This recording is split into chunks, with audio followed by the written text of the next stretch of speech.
সম্মেলনের সংগ্রামী সভাপতি,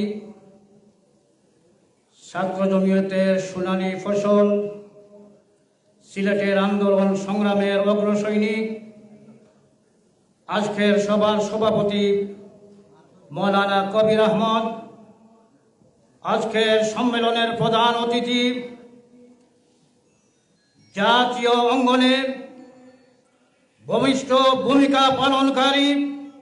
জমিয়তের সংগ্রামী মহাসচিব শেখুল হাদিস আল্লামা মনজুরুল ইসলাম মাহফিন্দি,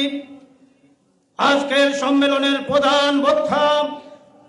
যোগ্য পিতার যোগ্য সন্তান, যুব সমাজের অহংকার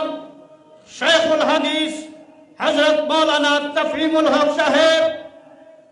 বিশেষ বক্তা যুব সমাজের মধ্যমণি, আন্দোলন সংগ্রামের প্রাণপুরুষ মৌলানা ইসহাক কামাল সহ যুব জমিয়ত, জমিয়ত উলামা ইসলাম, যুব জমিয়ত এবং ছাত্র জমিয়তের সর্বস্তরের নেতাকর্মী, উপস্থিত সুধীবৃন্দ, আজ বাংলাদেশে বিগত জুলাই আগস্টের অভ্যুত্থানে যুব জমিয়ত বাংলাদেশ সক্রিয়ভাবে ভূমিকা পালন করার পর সারা দেশব্যাপী